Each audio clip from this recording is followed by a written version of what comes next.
It's our great honor to host this section. I am the chairwoman. Yeah, I am the chairperson.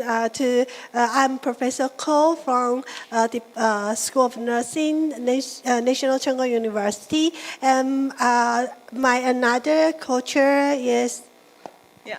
Hello, everyone. I'm Hsiao Wang, and I'm from the Department of Hydraulic and Ocean Engineering. And it's my great honor to be here with you in this session and co-chairing this session with Professor Guo. And well, my background is engineering field, but I have been focusing a lot on the sustainable development, environmental issues for years. So I'm very looking forward to interacting with you in this morning and the day to come. Yeah, and because time issue, I will. The speaker order has been changed a little bit. So next, let's welcome another speaker, who is Professor Chen, Professor Chen Yuwen, and she's with the Department of Pharmacology, and she's going to share the association between the antidepressant under the diabetes. So please give big applause, and let's welcome Professor Chen.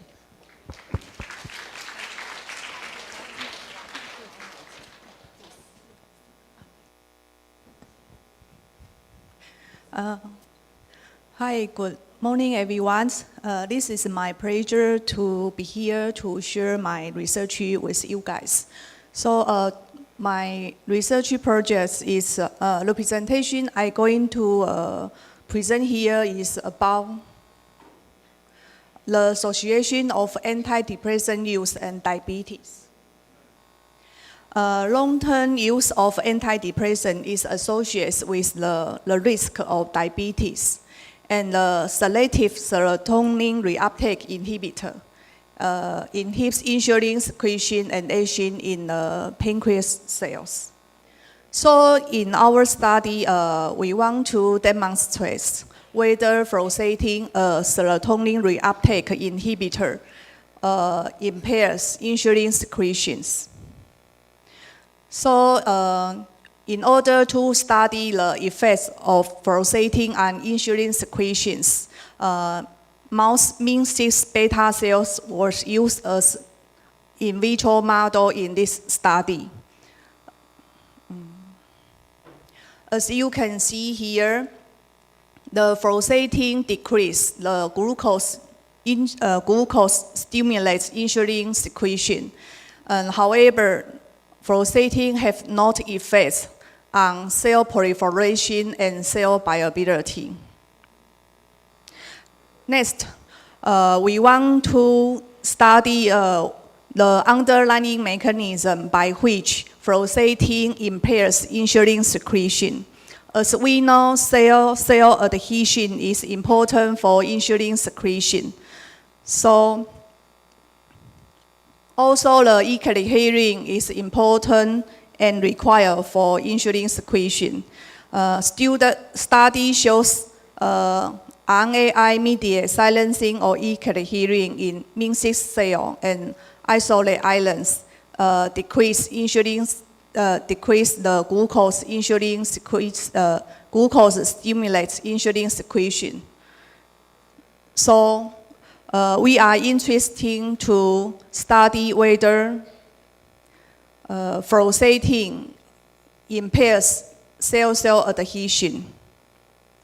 So as you can see here, the fluoxetine alters the cell morphologies and also reduce the cell-cell adhesion in Min6 cells.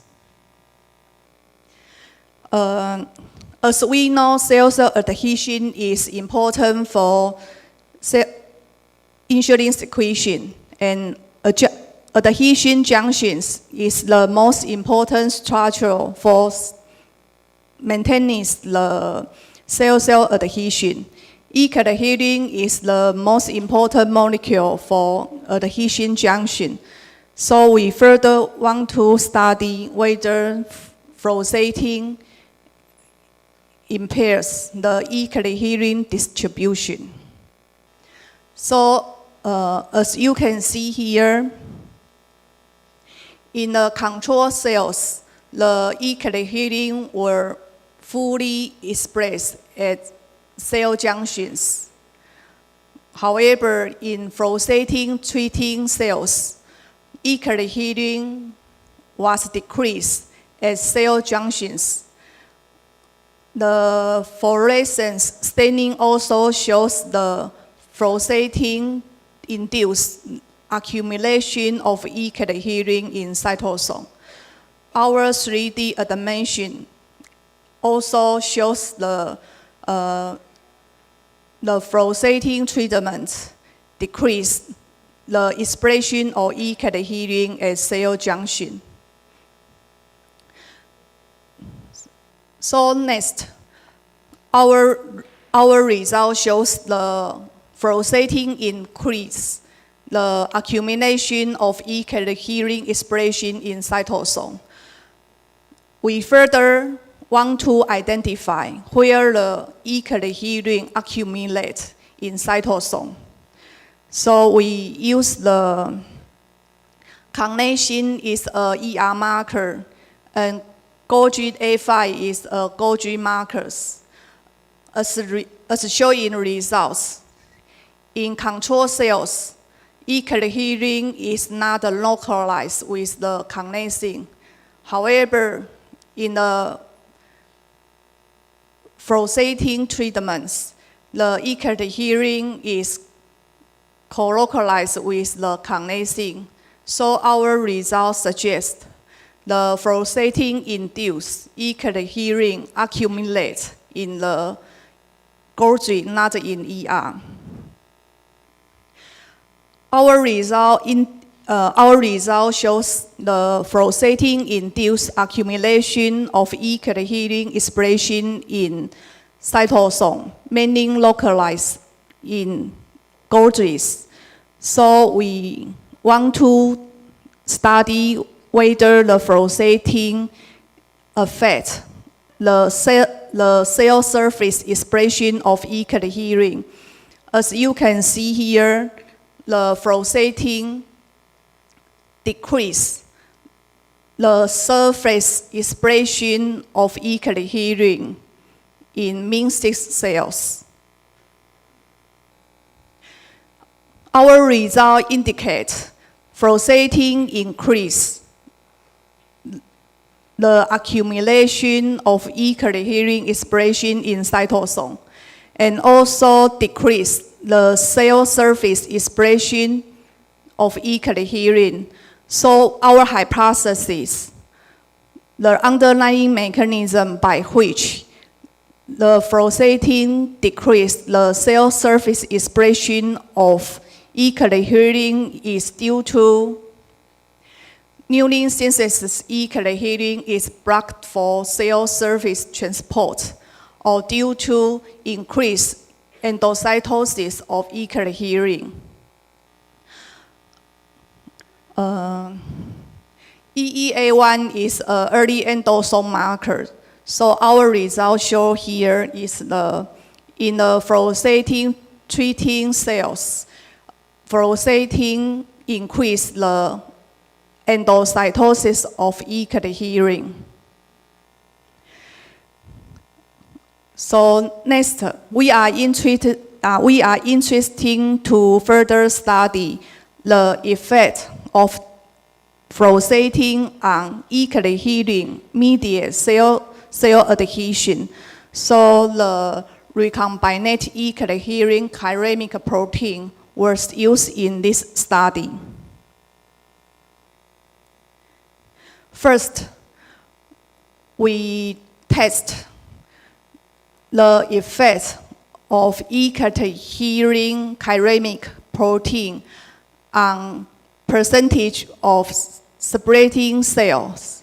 As you can see here, the percentage of spreading beta cells are highly increased after 6 or 9 hours of culture on E-cadherin chiremic coating slice. And also we can see here the fluorescein decrease the percentage of spreading cells. And as we know, the F18 remodeling is required for insulin secretions.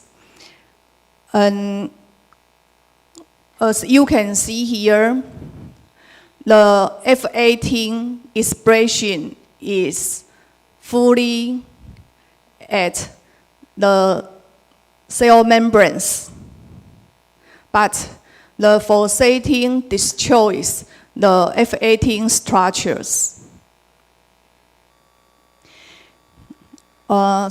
Study already demonstrates the cell calcium signaling is played important roles in multiple cellular functions, including the insulin secretion. And increase the intracellular calcium levels is required for the insulin secretions. The store-operated calcium entries is also important for insulin secretion in beta cells. What is the store-operated entries, calcium entries? Once the depletion of the calcium from the ER, they will activate the SOCE channel open and the calcium will influx. For the many steps is the step 1 is the ER sensor proteins.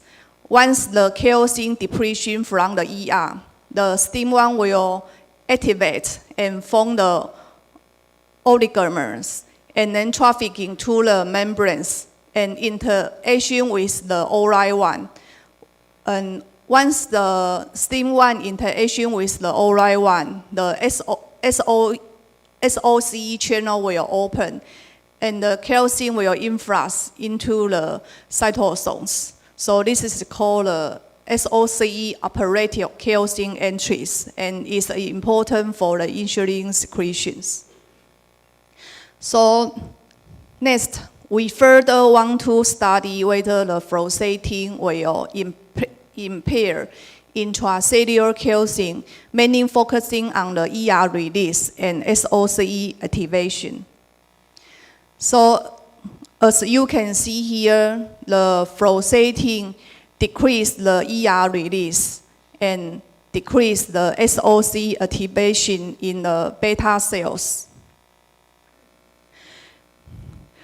As we know, the phosphating decrease the ER release and the suppression the SOCE activations. So we further want to study whether the effect of SOCE activity on cell-cell adhesion. So as you can see here, after treated with the SOCE inhibitors, the percentage of spreading beta cell was decreased. As we know, the intracellular calcium level is important for the insulin secretions.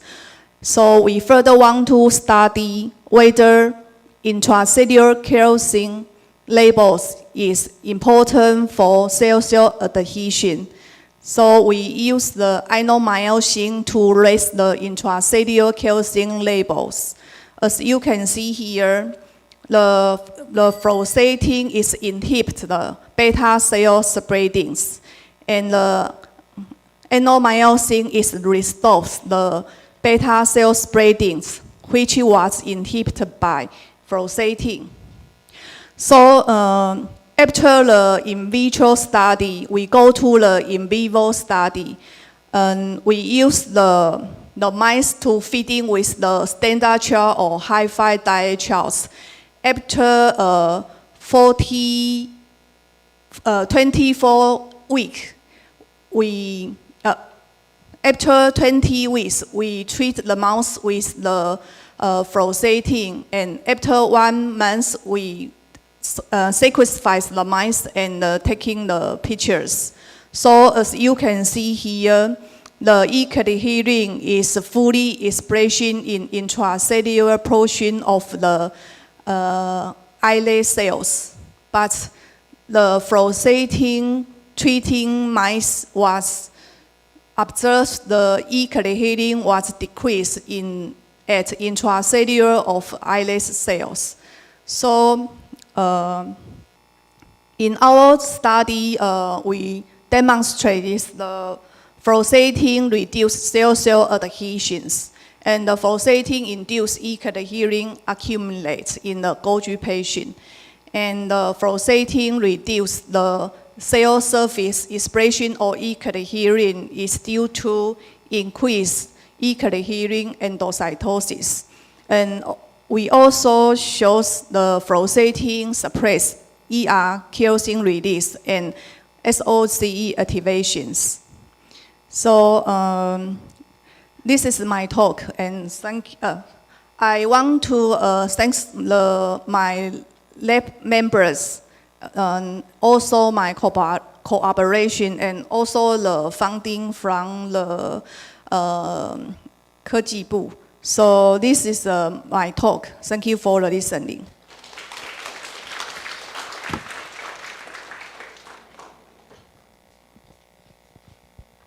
Yeah, thank you, Dr. Chen, for her talk about the association with depression and issuing. Yeah, she just using the picture and image to disconstruct the mechanism. And the next speaker, yeah, Dr. Sarva Praveena. Yeah, good. Yeah, she is a doctor from Pura, Malaysia, and she is one of the awardees. And then, yeah, this is a great honor to invite her come to talk about the urban environment pollution and its associated health risk in Malaysia. Let's welcome her.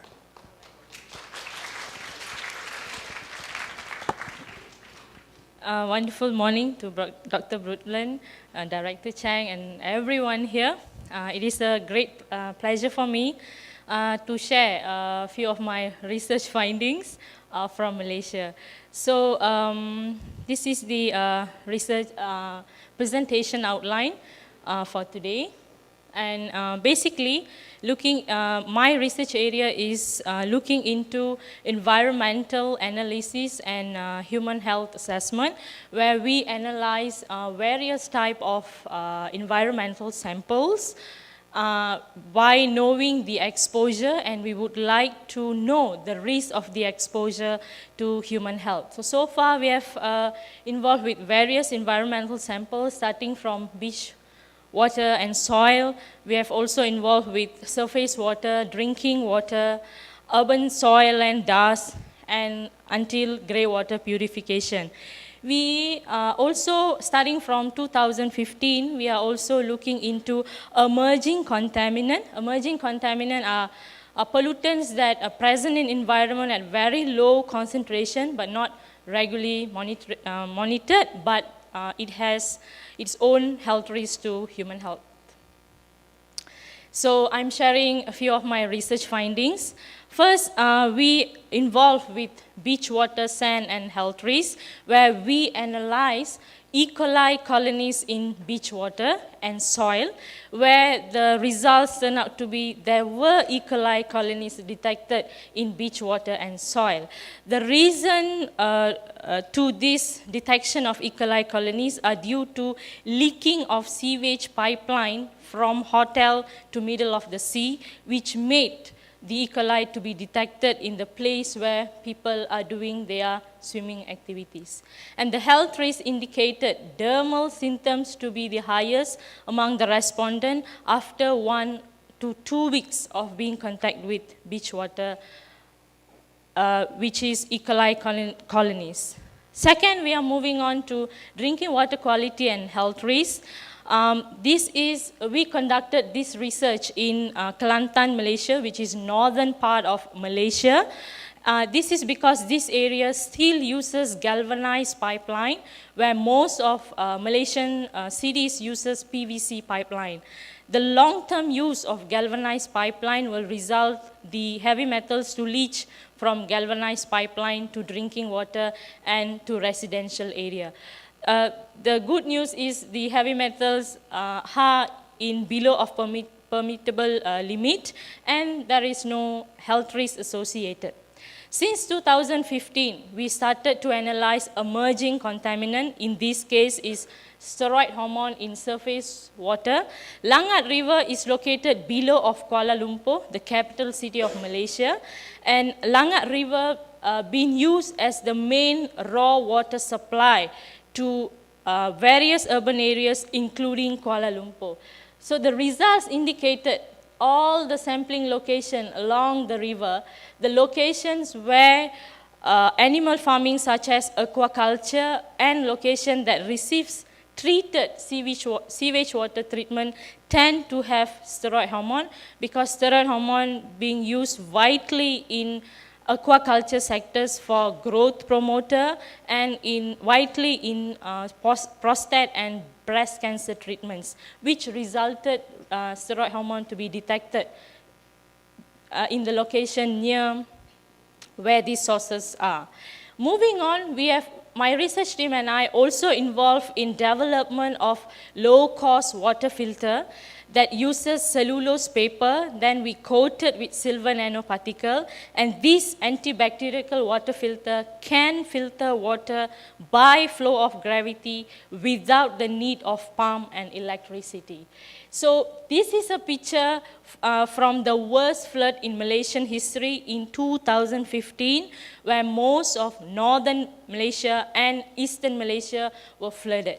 During this flood, drinking water has been supplied through existing low-cost water purification system that uses electricity and pump, and also using bottled water. After several days, when the flood became worse, there is a disruption of electricity and the main roads are closed, which means the existing low-cost water filtration couldn't be operated, and the bottled water cannot be transported to the victims' houses. That resulted these victims did not receive clean drinking water for continuous 3 days. With that problem, we have invented a low-cost water filtration unit called Emerge water filter, where you place the antibacterial water filter in this position, and when we pour water, it can filter by flow of gravity, meaning to say no any additional energy required, and you can obtain this clean drinking water and you can straight away drink it without further boiling, which suits perfectly for emergency situation. And the performance of this antibacterial water filter works well for low turbid water, but for high turbid water, you need another pre-treatment to remove the turbid and refilter back with this antibacterial water filter, and the water is ready to be used. We have also conducted this water filtration unit training. These are all the flood victims in northern part of Malaysia. This is to teach them how this water filter works and to obtain their idea so that we can design the best ergonomic design for the low-cost water filter to be used in any emergency situation.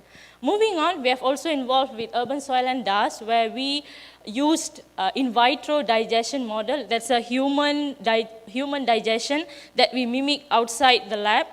And we indicated that this is Rawang area, the first sample that we use in vitro digestion model. This is a cement factory that located in the middle of Rawang city. But to be frank, it's the cement factory that comes first to this area, and then the area developed to urban area. What happened is now the cement factory is the #1 contributor to dust pollution. So the results indicated there is a risk for non-carcinogenic risk and carcinogenic risk for Rawang area. Moreover, the results turn out to be, besides the cement factory, traffic emission also plays the major role for heavy metal deposition in the urban dust. Now we move on to Klang, Malaysia. This is the area that located besides Kuala Lumpur, the capital of Malaysia, where this area is the most highly urbanized area in Malaysia with various industrial development together with the worst traffic jam that you can observe in our country.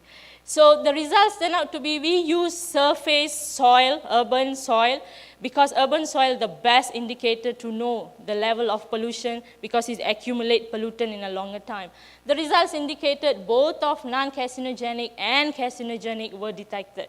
So it meaning to say traffic emission again plays an important role here. We move on to marketed rice. For your information, there are many field rice samples were investigated in Malaysia. However, there's no single study to indicate the quality of rice that we eat every day. So we use the same in vitro digestion model, and as rice is a staple food for many Malaysians, you see the delicious dish here, okay? The results indicated there's no non-carcinogenic risk. However, there's a tendency to have carcinogenic risk in the rice that we eat every day. So it's a big question, and a second stage of research is going on. Where does these carcinogenic agents come from? Which our hypothesis, it should be from paddy soil. So moving on, this is last year's project where we analyzed microbeads pollution in personal care products. For your information, microbeads is actually an industrial term for microplastics in personal care product. So we conducted a huge questionnaire for all over Malaysia for us to identify top 10 products that has microbeads, in our term, scrubs, in personal care products. So it turned out to be toothpaste and facial scrub were the most used products that has microbeads or microplastic, or in our term, scrubs. So these are examples of microbeads that present in one of the facial scrub exists in Malaysia. So these results indicated that a total of 0.199 trillion microbeads are expected to release to environment from wastewater in Malaysia. This is because the existing filter in wastewater treatment, the pores are bigger, and while the microbead size are smaller, so it can seep through the filter and ended up in environment. The most dangerous part is aquatic organisms like fish. They tend to mistaken microbeads which look similar with their food, and they will eat microbeads, and ended up microbeads being accumulated in fish, and you and me will eat the same fish for lunch and dinner today, and last, the microbeads are going to end up in our body. So I would like to take this platform and this opportunity to tell all the young ladies or even the boys, please stop using personal care products that has scrubs, which are microbeads. Let's go back like how our grandmother and mother did. Use natural scrub, which is more safer to your skin. All right, these are the ongoing projects, 3 ongoing projects right now, grey water purification, pharmaceutical, and low cost. For grey water purification, we are using the banana steam waste from agriculture converted to activated carbon. This is indirectly also in line with sustainable agriculture practice. Use their waste to a meaningful product. This activated carbon is used to purify grey water. Grey water is actually a water that comes from kitchen and washing machine. In our project, in the second stage of our project, we would like to design a product that contains this activated carbon, and this product can be plugged to any washing machine in our house because washing machine uses huge amount of water. So you can purify the washing machine water and you can reuse back the water. The treated grey water couldn't be used for drinking water, but you can reuse back the water for cleaning purposes. This is the second stage. For pharmaceutical residue in drinking water, it's very sad to say that many countries are started to detect pharmaceutical residue in their drinking water. This is due to improper medicine management and also incapability of wastewater treatment to remove pharmaceutical. So these are 3 main rivers that been used as an example because these rivers were the most supplying the most raw water supply to drinking water treatment. And sadly, even in raw water, pharmaceuticals were detected. The second stage of our project is we would like to see how much from pharmaceutical in raw water goes to drinking water and from drinking water goes to public. This is the the last ongoing project where we are, if you remember the first version, the design of low-cost water filter, we are remodifying for the second one. The improvements were made in terms of coating, amount of water filtered, and the design. We would like to have a flat design so it's easy to carry during disasters. These are the outputs so far. For all the research finding, and these are several of my achievements through the research finding and potential research collaboration. I'm looking for anyone who is interested for any potential collaboration, especially emerging contaminant. So I would like to acknowledge all my grant providers, nationally and internationally. It wouldn't be possible to conduct this project without them. And these are 5 female professors who has gave me a chance to join this university and department and for me to become a female scientist. And this is the only one male here who just happened to be my best friend since our postgraduate studies. So with that, this is the existing students and collaborators. A keynote message for you to go back, before you go back is, please stop using personal care products with scrubs. You are also contributing to microplastics pollution, which is going to be the most hottest topic in coming future. With that, thank you. So thank you, Dr. Praveena, for the very interesting findings and the very clear take-home messages to all of us here. So should we move on to the next speaker? Next, I would like to invite, another Professor Chen, Professor Chen Rong, and she's with the Food Safety and also the Hygiene and Risk Management Department. And she's also going to share with us her experiences and the research findings. So should we have big hands for her and to have her talk, and after that, we will have the floor open for the discussions.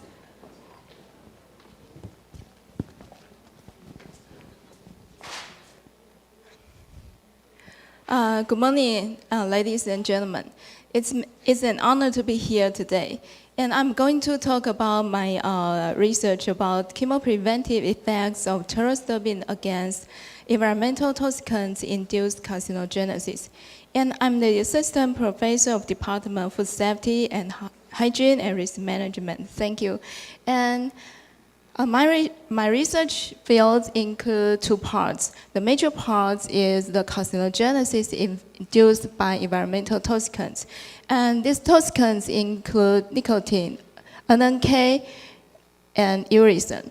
And these are also toxicants existed in tobacco smoke. I've been studying the apoptosis, autophagy, and chemoresistance of these mechanisms. And the second part is the chemopreventive effects of natural products such as pterostabine. And I've been studying how pterostabine against carcinogenesis induced by these toxicants. It is known that carcinogenesis can be induced by exposure to environmental toxicants, radiation, or virus infections. And tobacco smoke is the major risk factor for carcinogenesis. And there are more than 4,000 chemicals in the tobacco smoke, and at least 60 of them are well-known carcinogens. The most important carcinogen in tobacco smoke is NNK, which is the DNA damage agent that induces cell death. And the other component, nicotine, is the addictive component in tobacco smoke, and that is also induced carcinogenesis through many mechanisms. And NNK is the most potent carcinogen in tobacco smoke, and that is formed by nitration of nicotine during the curing or the smoking process. And the biological effects of nicotine and NNK are mediated by binding to nicotinic acetylcholine receptors or beta-adrenergic receptors, leading to tumor progression. However, many mechanisms of nicotine NK in carcinogenesis are still not fully understood. Therefore, in my previous studies, I have found that T24 bladder cancer cells transient exposure to nicotine induce the activation of ERK1/2 and STAT3 by alpha-7 and alpha-4 beta-2 nicotinic receptors, leading to cell cycle progression. And T24 cells were then long-term treated with nicotine to mimic the real exposure of cancer patients who have been long-term exposed to tobacco smoke. And the result indicated that long-term exposure to nicotine induced apoptosis inhibition and chemoresistance in bladder cancer cells after treated with anti-cancer drugs, Taxol or cisplatin. That means the cancer patients who are also continuous smokers may acquire resistance to chemotherapeutic agents. Therefore, I've tried to find a solution to suppress chemoresistance induced by nicotine. And previous studies suggest that the phytochemicals are good chemopreventive agents to block, suppress, or inhibit all stages of carcinogenesis. And epidemiological studies also supported that eating lots of plant food rich in phytochemicals may help to prevent cancer. Therefore, I have surveyed some natural products from resveratrol. And I have found that pteroserbin is an effective natural product to prevent cancer. Pteroserbin can be found in blueberries and cranberries or grapes.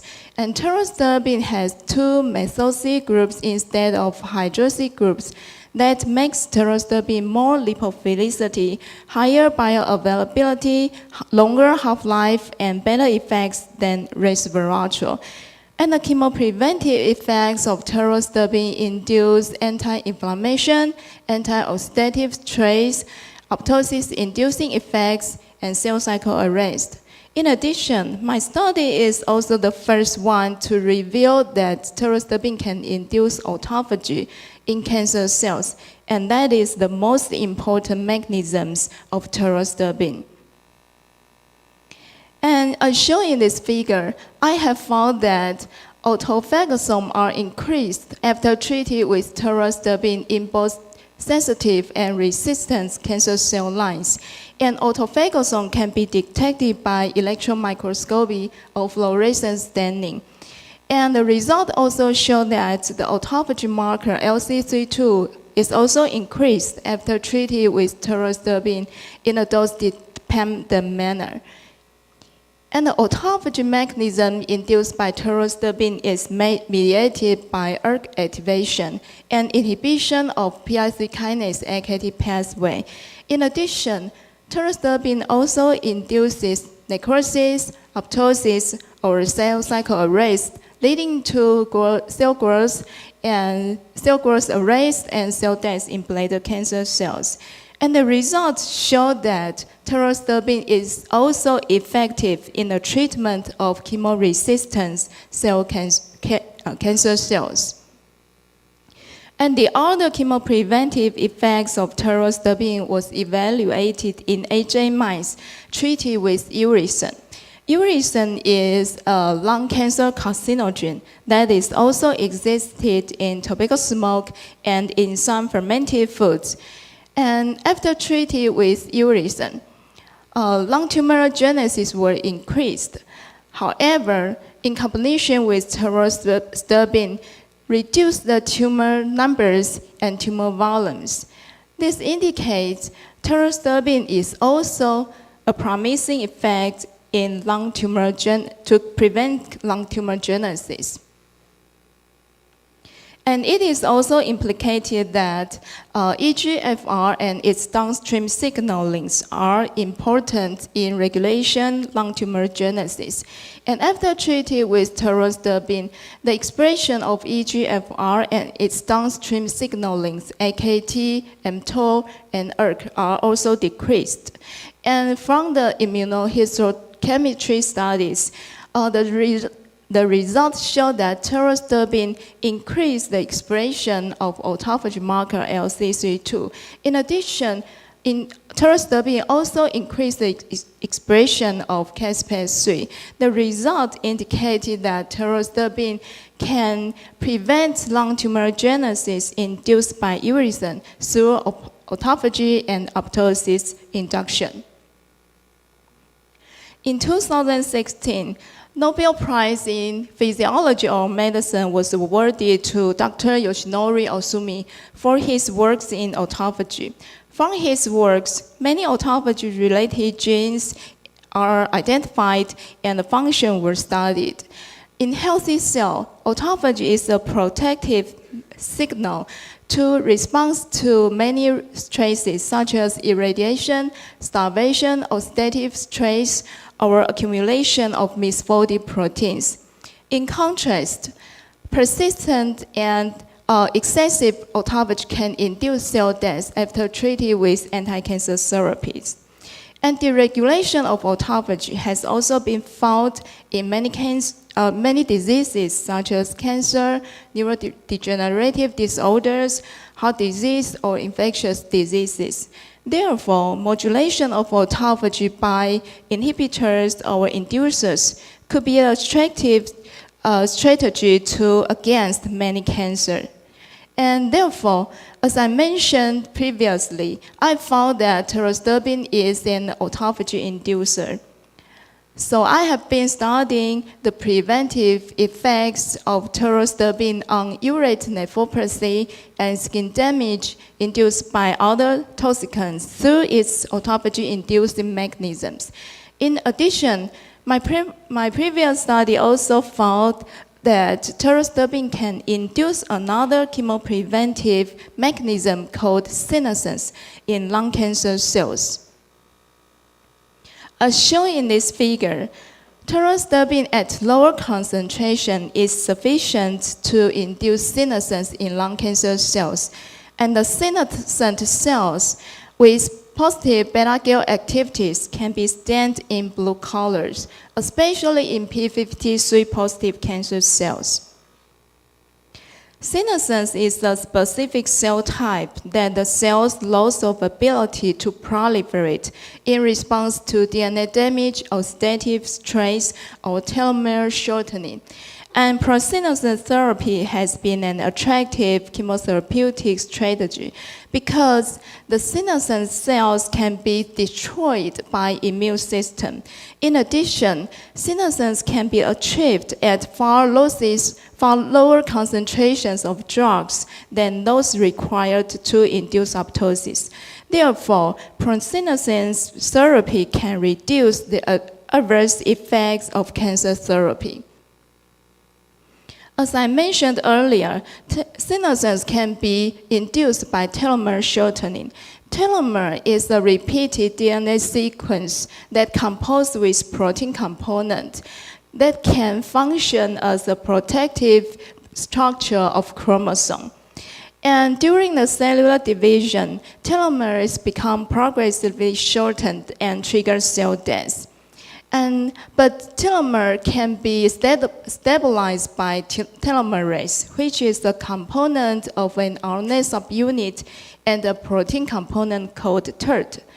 TERT is the major catalytic subunit of telomerase and is overexpressed in more than 80% of cancers.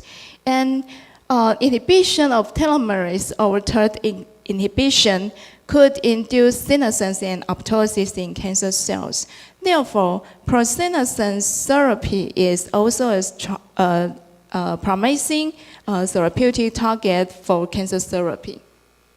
As I mentioned, and I have found that pterosterpin can reduce the activity of telomerase, and pterosterpin also inhibits the expression of TERT in lung cancer cells.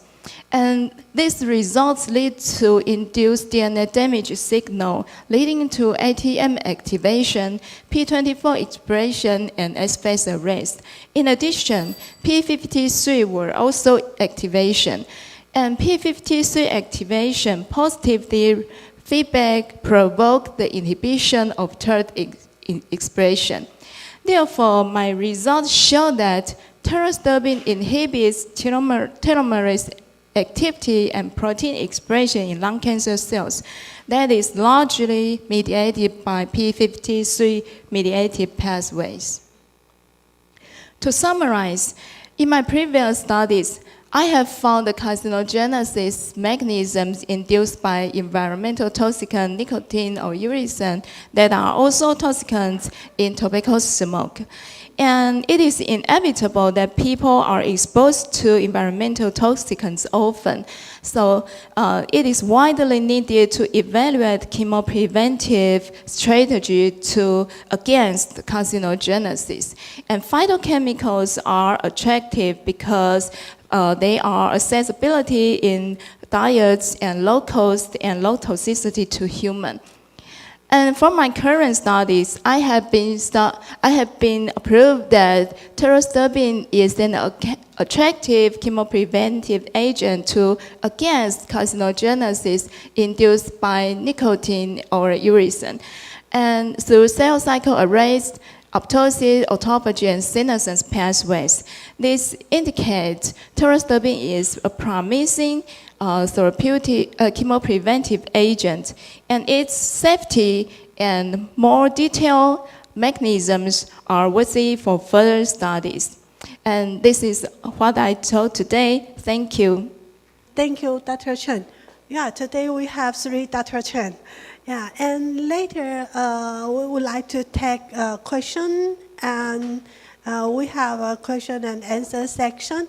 So I would like to invite 4 presenters come over here. Yeah. We don't put on the stage because we want to close to audience. Yeah, and then we will try to collect questions. So please, 4 presenters, 3 Dr. Chen and Sarva, please come.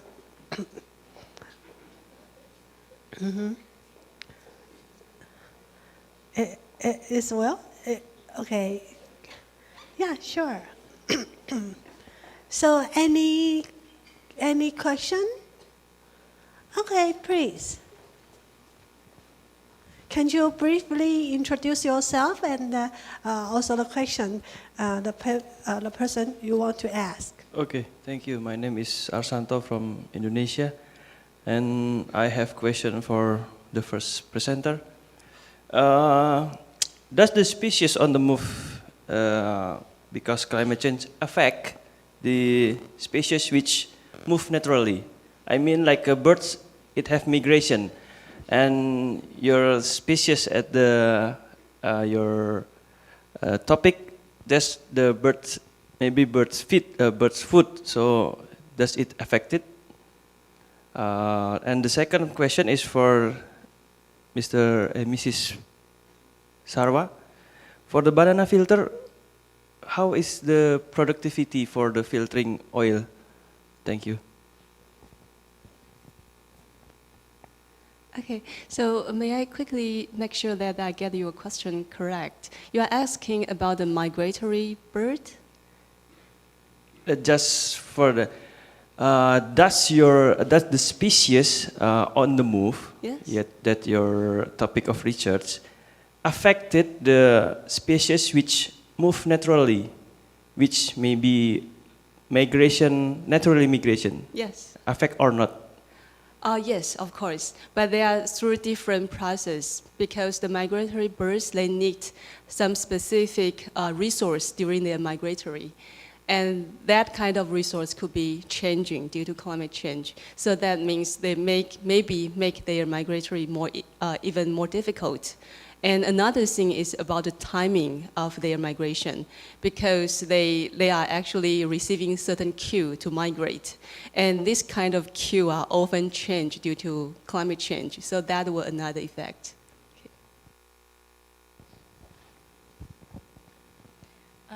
Is it okay if you repeat the question? Okay. I interest with the banana filter from activated carbon because when he come back to the household, it will be useful. How the productivity, maybe the percentage of the decreasing of the oil contaminant from the gray water to the water that we can use for the cleaning. Okay, thank you for the question. For kitchen waste that contains oil, the ongoing project shows that the oil tends to cover the activated carbon, so the performance decrease. So what we are doing now is we are coming up another material upper part of the activated carbon, so that first free filter will absorb the oil or remove the oil first before the remaining kitchen waste goes to activated carbon. So we are testing several materials, but all the materials that we have tested are not to the level that we want. So it's still a question mark in terms of oil removal. Thank you. Because in my country, we try to absorb the oil from durian waste. Yeah, maybe you can check. Thank you. Thank you. Yeah, thank you. And any other question from younger generation?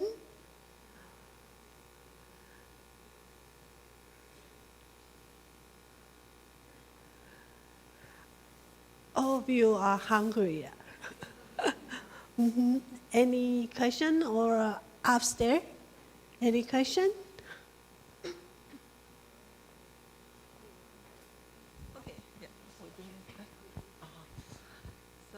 I've got a question to Professor Chen Ying, Chen 老师, because you showed that what you found is not adequately considered yet, and you also suggested some kind of, like, for example, monitoring programs and other actions should be taken. So what would be your thoughts that we can have this, what you suggested, really taken into account in our policy, or just like our people's action? Do you have any suggestion how we can promote that? Thank you very much. That's actually a very big question, and in fact, there are many different action has been done, considered or ongoing process being considered, depending on different topics. So I can give some example. So for example, thinking about conservation, that I'm most comfortable to talk about, that we usually thinking about having a national park or preserved area to conserve the species. But actually, as I mentioned, that's a geographically fixed area, but the species are moving. So that means maybe 10 years later or 20 years later, they are no longer here, or they are moving to other place. So having that kind of national park or conserved area is important, but we actually need more active and more adaptive work to preserve that species on the move. So that means that we actually need to more active actions throughout all the landscape to kind of create a more transferable landscape like that.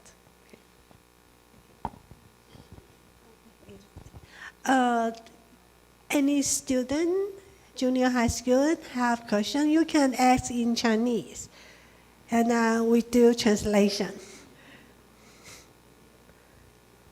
Okay, good. Please. Hello, I want to ask a question to the third speaker about the microbeads thing. So is there possible that we can do a sort of like a filtering device from maybe the shower rooms of houses to possibly filter these microbeads and prevent them from getting into the environment? Is this the kind of device a possible idea?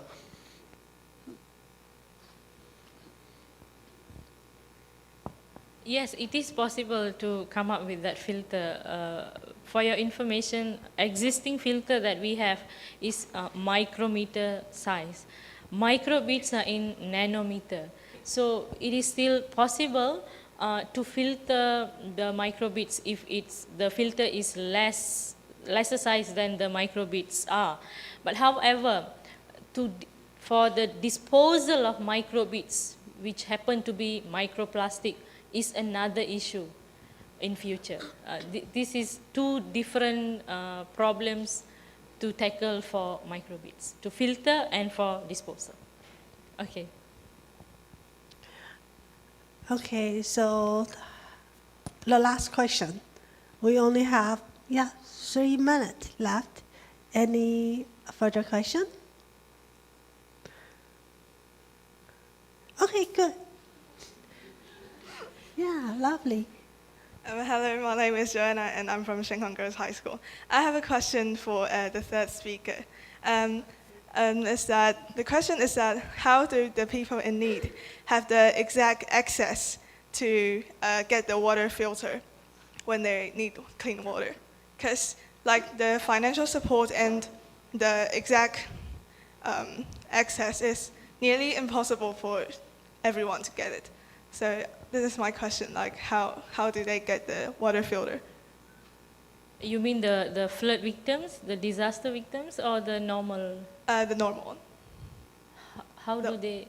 How could people in need get the water filter? Oh, that water filter. Okay, I got that. Okay, all right. So for that water filter, we have commercialized the water filter. There is this non-governmental organization, NGO, who is helping us to sell the product. It's in universities' shop that they advertise and for the public to buy. But most of the public people who is not prone, who is not staying in near disaster areas, for them, this water filter is nothing. But what happened is when this NGO brought these filters to disaster areas, the flood victims that you saw just now, the NGO sponsored the low-cost water filter to them. It's free for flood because we have managed to raise funds to give them for free. But for public, they have to buy. I think it's about 15 Taiwan and NT dollars. NT dollars, yeah. Okay. Taiwan dollars. Good. Yeah. Thank you. Thank you. Yeah, before closing the section, I would like to ask each of you, can you give us advice from your expertise or from professional how to make our global sustainable based on your research? Give only one advice, and that's our take-home message. Okay? Yeah, it's a question. Yeah, start from you. Okay, thank you very much. I think I mentioned in probably the last slide that we need a lot of work, especially the monitoring program, so that we know what is going on Earth now, and everything's changing quickly. So that actually involves a very important work that we call the citizen science. So that means everybody can participate in that kind of monitoring or whatever job to know and to understand our nature better. So I hope that for those younger generations, that you can participate in any kind of citizen science project to monitor, to help to look after our Earth. Okay, thank you. And a lot of study demonstrates the metabolic disorder is associated with the mood disorders. So it means like people have a depression. It's easy to have a risk of the develop diabetes. So it means diabetes is associated with the depressions. So the take-home message is, I think it's like eat health and be health. Health and be happy. In my study, I mentioned that tobacco smoke is the major risk for cancer. And it is estimated that about 1 billion smokers recently. Topical smoke induced adverse healthy problem is remain the concerned issue worldwide. So I would suggest that we should reduce the topical smoke consumption, and in contrast, because people exposed to pollution every day, so it is helpful to take healthy foods such as phytochemical-rich food to reduce the adverse healthy problem. Thank you. Sarva. Okay, I think mine was clear just now. It's important, every single of us, even our action is so small, but the impact of you are doing a very good impact for microplastics pollution to environment. So please, the next time you want to go buy facial scrubs or toothpaste with scrubs, think twice, because you are contributing to microplastics in your own way. Thank you. Thank you. Yeah, thank you all for your participation. And then thank you for 4 speakers. Please give hands to them. Thank you. So let's close the symposium, and then we will have a lunch break. Okay. Lunch break. Okay, so you had lunch box over outside, so pick up the lunch box, and then we are going to have a continued panel section. Yeah. Okay.